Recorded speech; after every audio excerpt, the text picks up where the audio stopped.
শিশুদের কলকাকলি আর স্বতঃস্ফূর্ত অংশগ্রহণে জমকালোভাবে উদযাপিত হলো স্কলাস্টিকা ধানমন্ডি জুনিয়র স্কুলের বার্ষিক প্রদর্শনী। স্কুলটির প্রতিষ্ঠাতা ও তত্ত্বাবধায়ক সরকারের সাবেক উপদেষ্টা ইয়াসমিন মোর্শেদের স্মরণে আয়োজিত প্রদর্শনীটি শিক্ষার্থীদের পরিবেশনায় হয়ে ওঠে রঙিন। বিস্তারিত সুমাইয়া খানের রিপোর্টে।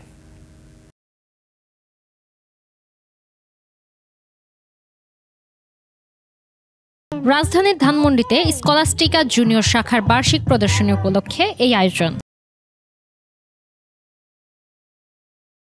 স্কুলটির প্রতিষ্ঠাতা ও তত্ত্বাবধায়ক সরকারের সাবেক উপদেষ্টা ইয়াসমিন মোর্শেদকে স্মরণে শুরু হয় অনুষ্ঠান। স্কুলের বিভিন্ন শ্রেণীর শিক্ষার্থীদের স্বতঃস্ফূর্ত অংশগ্রহণ, নাচ, গান, অভিনয় মুখরিত হয়ে ওঠে স্কুল প্রাঙ্গণ।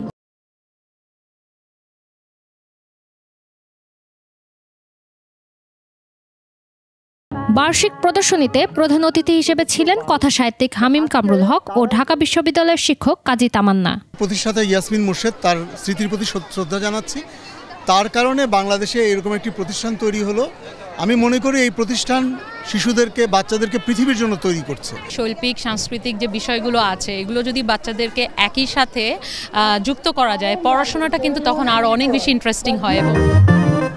এমন আয়োজনে মুগ্ধ শিক্ষক, অভিভাবক ও শিক্ষার্থীরা। স্কুলে যখন আমরা এসে দেখছি যে স্কুলের টিচার্স এবং পুরো ম্যানেজমেন্ট শিশুদেরকে এত কনফিডেন্স দিচ্ছে। প্রোগ্রাম করতেছে, ভুলগুলো দেখতে কিন্তু ভালো লাগছে, তাই না? যে ওরা এত সুন্দর করে করতেছে, but with each class their confidence is building. বাচ্চাদের সেলফ কনফিডেন্স দেখে প্রোগ্রামটা খুব এনজয় করলাম। আমার অনেক ভালো লেগেছে আজকে প্রোগ্রামে। বাবা মার সাথে এসেছি, আমার অনেক মজা লেগেছে। আমি অনেক খুশি হলাম যে আমি মেইন ক্যারেক্টার পেয়েছি। অনুষ্ঠানটা খুব ভালো লেগেছে, সবাই অনেক ভালো করেছে। এই আয়োজন বিনোদনের পাশাপাশি শিশুদের আত্মবিশ্বাস, সৃজনশীলতা জাগাতে ভূমিকা রাখবে বলেও আশা তাদের। ইয়াসমিন মোর্শেদ আপা আমাদের এই ধরনের উদ্যোগটাকে সবসময় আমাদেরকে সহযোগিতা করে গেছেন এবং আমাদেরকে উৎসাহিত করেছেন। ওয়াইল্ড রোবট নাটকটি আমাদের চতুর্থ শ্রেণীর পাঠ্য।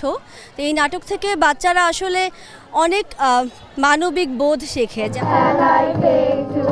সুমাইয়া খান, 21 টেলিভিশন, ঢাকা।